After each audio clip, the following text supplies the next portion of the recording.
لاہور سے عمیر خالد ہیں، وہ کہتے ہیں جی کہ کیا پاکستان میں قبل از وقت ممکن ہے؟ اس جملے کی مجھے سمجھ نہیں آئی، پر اگلا ان کا ہے کیا سیاستدان مل بیٹھ کے معاشی بحران کا حل نکال پائیں گے؟ یہ کبھی نہ ہوا ہے نہ ہوگا، چونکہ ہمارے یہاں عام طور پہ پنجابی کا ایک ہے ایکسپریشن ہے کہ جی وہ کیا کہتے ہیں کہ جی مجھاں نہیں پیڑا ہوں، یہ مجھاں نہیں، یہ ایک اور جانور ہے جو آپس میں بہت ٹھیک ہے، گتھم گتھا اور گتم کتا ٹائپ یہ وہ سارا یہ کمیونٹی اس طرح کی ہے، اور ایک انڈرسٹینڈیبل بھی ہے ٹو سرٹن ایکسٹینٹ، چونکہ یہ اقتدار کی جنگ ہوتی ہے جس میں نہ باپ باپ ہوتا ہے، نہ بیٹا بیٹا ہوتا ہے، نہ بھائی بھائی ہوتا ہے۔ یہ تاریخ ہے ساری بنی نہ انسان کی، صرف ہماری نہیں باقی قوموں کا بھی یہی حال ہے۔ تو یہ مل کے معاشی بحران، اور دوسری بات یہ ہے، مجھے ایک بات بتائیں، سوائے عمران کے اور کون ہے جو مل کے؟ انہی کی تو محنتوں کا نتیجہ ہے یہ معاشی بحران، وہ کیسے نکال پائیں گے؟ میری عقل سے باہر ہے یہ بات۔ اقتدار میں کون رہا ہے؟ یہی یہ جو 12 13 14 یہ جو بھاگے پھر رہے ہیں، یہی لوگ رہے ہیں نا، کم و بیش، کوئی زیادہ کوئی کم، کوئی زیادہ طاقت میں وہ کم طاقت میں۔ اور ایک بات میں عرض کروں کہ جمہوریت میں جو اپوزیشن ہوتی ہے وہ بھی اقتدار ہی کا ایک چہرہ ہوتا ہے، یہ یاد رکھیں۔ یہ بار جتنا بھی لڑتے رہیں، خاص طرح کی نفرت اگر نہ پیدا ہو گئی ہو تو یہ ایک دوسرے کو نا سپورٹ کرتے ہیں، ہیلپ کرتے ہیں، پروموٹ کرتے ہیں۔ یہ آپ ذہن میں رکھیں۔ معاشی بحران تو انہی کا پیدا کیا ہوا ہے، یہ کیسے نکالیں گے؟ یہ لوٹ مار چھوڑ دیں گے؟ میں نے آج پڑھا ہے، ڈوب مرنا چاہیے، ڈوب مرنا چاہیے۔ آج پنجاب گورنمنٹ نے 500 پولیس والا ودرا کیا ہے، کون وہاں رہتا ہے؟ تم آسمانوں سے ٹپکے ہو، تمہاری ٹانگیں 4 ہیں یا تمہاری سنہرے رنگ کی دمیں ہیں پیچھے، تمہارے سروں پہ سینگ ہیں جاتی عمرہ میں۔ 500 پولیس والا، اخبار کی خبر ہے، مجھے نہیں پتا سچ ہے جھوٹ ہے، پر کتنی جھوٹ ہوگی؟ 500 نہیں ہے تو 400 ہوگا، حد ہو گئی یار۔ یہ لوگ اس ملک کی اقتصاد، دیکھیں میں آپ کو ایک اپنا تجربہ ایکسپیرینس کرتا ہوں۔ ایک بار وفد بھی تھا، چند اور پاکستانی بھی، وہ تو جرمن پریزیڈنٹ کو ملنے گئے، برلن کی بات۔ تو آپ کو ایک بات بتاؤں، ایک بندہ کھڑا تھا گن لے کے، ایک،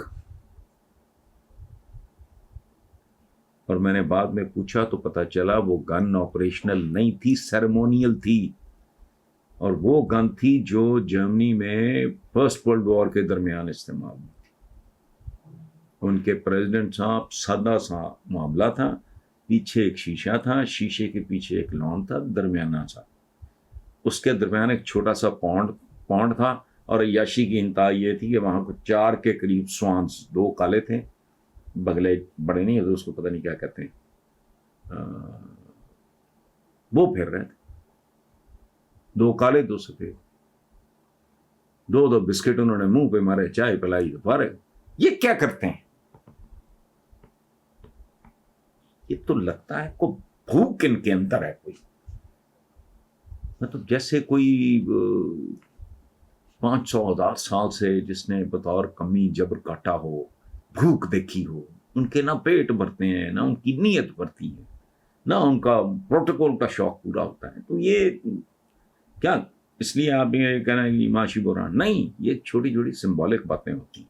ایک متمول گھر ہے، بہت متمول گھر ہے مثلا، ٹھیک ہے، وہ 1.5-2 لاکھ روپیہ کمفرٹیبلی بجلی کا بل بھی دے سکتے ہیں، لیکن اگر صاحب خانہ، اس کی کوئی تربیت ہے یا خاتون خانہ، تو تمام تر تمول کے باوجود کہ نہیں، بالکل نہیں، ایک بلب بھی فالتو، ایک پنکھا فالتو، چونکہ تم لوگوں کا حق غصب کر رہے ہو، جتنی تمہاری ضرورت ہے، ضروری ہے اتنا کرو۔ یہ چھچور پن ہے، 500 بندہ، وہ تم کون ہو؟ اچھا جب حکومت میں نہیں تھے، وہ جاڑا پھرا ہوا تھا، میرا اپنا فارم ہاؤس ہے ادھر، جاتی عمر کے آگے سے گزر کے جائیں تو سندر رائے بل روڈ پہ ہمارا فارم ہاؤس،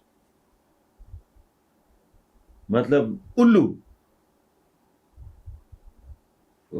ہوتے تھے، ویرانہ سڑک پہ وہی جو ٹپکل روٹین میں پاکستانی سڑکوں پہ نہیں ہوتا، پتے گند وغیرہ، اپنی جیب سے 5 ملازم 10 میں نے بندہ نہیں دیکھا کبھی وہاں، وہی گیٹ ویران پڑے اور زندہ لگے پھر رہے ہو، کیا تمہیں ہو گیا ہے؟ مینٹالٹی، یہ بھرے پورے لوگ ہوتے ہیں جو ان چیزوں سے ماورا ہوتے ہیں. رکھو تم، اگر تمہارا استحقاق، اگر یہ اس عیاشی کا شوق ہے، تو 10 15 20 بندے بہت ہیں، 500 تم نے کیا کرنا ہے؟ ہر گھر کے باہر چلو، جو جتنے تمہارے گھر ہیں ان میں 5 5 4 4 6 6 مسلح بندے ہوں، بہت ہیں. میں ہٹ لسٹ پہ رہا ہوں لوگوں کی. وہ ایک زمانے میں ہوتا تھا یہ سی سی پی او شفیق گجر، اس کے بعد ایک گروپ کو انٹروگیٹ کیا خود رانا ثناء اللہ نے. ان کو جو پتا چلا میرا نام بھی ہے، وزیر قانون تھے، کیا گارڈز رکھتے ہیں، مجبوری ہے، لیکن کو ایک خاص نمبر ہے، اس سے آگے تو ولگیرٹی شروع ہو جاتی. لالا موسیٰ سے قاسم بٹ، اچھا بٹ برادران لالا موسیٰ میں بھی ہوتے ہیں، good news, good to know. آگے ہے جی، نواز شریف کے بغیر مسلم لیگ کا سیاسی مستقبل کیا ہے، اور کیا آپ کے خیال میں نواز شریف اگلے چند ماہ میں پاکستان واپس آ سکتے ہیں؟ دیکھیں بٹ صاحب، مجھے آپ نے تو کہا ہے نواز شریف کے بغیر، اللہ ان کو صحت زندگی دے، مجھے مستقبل جو ہے نا نون لیگ کا نواز شریف کے ساتھ بھی دھند میں لپٹا ہوا دھندلا نظر آتا ہے. میرا ذاتی خیال یہ ہے کہ آئی پرسنلی فیل، اگین کوئی بات غلط ہو سکتا ہے، کہ they have already last it. بڑی ذمہ داری سے یہ بات کر رہا ہوں، لیکن اپنی محدود علم عقل ویژن کے مطابق they have already last it. اب یہ موری مگورا کتنی دیر میں بنتی ہے وہ بھی پریڈکٹیبل ہے. آنے والے الیکشنز میں اگر اس ملک میں کوئی بہت بڑی کسی غنڈہ گردی کا یا واردات کا، غنڈہ گردی سے میری مراد کیا، ذوالفقار علی بھٹو کی پھانسی غنڈہ گردی کی بہت بڑی مثال ہے. بہرحال تو اس طرح کا کوئی کام نہیں اگر ہوتا، تو میرا خیال ہے کہ یہ ایک، میں پہلے بھی مثال دے چکا ہوں، ایک برف کا بلاک ہے جون جولائی میں سڑک پہ پڑا ہے جو پگھل رہا ہے. سمپل. اب نواز شریف اور نواز شریف آئے نہ آئے سے کوئی فرق نہیں پڑتا. اور سے فرخ خان ہے، وہ کہتے ہیں جی کیا عمران خان کے مطالبے پہ چیف الیکشن کمشنر مستعفی ہوں گے اور پی ٹی آئی ان کی موجودگی میں انتخابات میں حصہ لے گی؟ نہیں جی، مستعفی ہونے والا جو کمال اور جو گریس ہے وہ ہم جیسی قوموں میں نہیں ہوتا، اس لیے اس کا سوال ہی نہیں کرتا. مجھے نہیں یاد میں نے اپنی ہوش میں کبھی کوئی کسی جھوٹے کیا سچے الزام پہ بھی کسی کو ریزائن کرنے کی گریس کا مظاہرہ کرتے ہوئے تو نہیں. یہ چپکے رہتے ہیں، یہ چھپکلی ہے، یہ چھپکلیاں ہیں، ان کی دمیں کاٹ دو نا تو وہ دم، کٹی ہوئی دم بھی پھڑکتی ہے. یہ بہت پھڑکنے دھڑکنے والے لوگ ہیں، ان کا چھوڑیں. تو وہ ٹیک سنگھ سے ہیں جی عدنان ادریس، وہ کہتے ہیں جی وفاقی وزیر داخلہ رانا ثناء اللہ نے کہا ہے کہ پی ٹی آئی نے پرتشدد احتجاج کیا تو 25 مئی سے زیادہ برا حال ہوگا. آپ ان کے اس بیان میں کیا کہیں گے؟ دیکھیں دو چیزیں، ایک تو رانا ثناء اللہ وزیر داخلہ ہیں، امن و امان مینٹین کرنا، انڈر کنٹرول، یہ وہ ذمہ داری ہے. دوسری بات تو رانا ثناء اللہ، ایک تو رانا راجپوت اور وہ بھی میڈ ان پاکستان نہیں، genuine, and on top case بھی کیسا بھونڈا، کیا وہ کیا منشیات کرنے والی بات تھی. میں نے اس وقت بھی پروٹیسٹ کیا تھا کہ یار کو ہوش کرو، کوئی شوق پورا کرنا ہے، کوئی غصہ ہے اور طریقے سے نکال لو. سو ظاہر ہے راجپوت ہے، بات تو بیٹھی ہے، پسند تو سو یہ ایک رسپانسبلٹی کا اور ایک پرسنل ہونے کا ایک کمبینیشن ہے. سو ٹھیک ہے، یہ تو پھر چلتا ہے.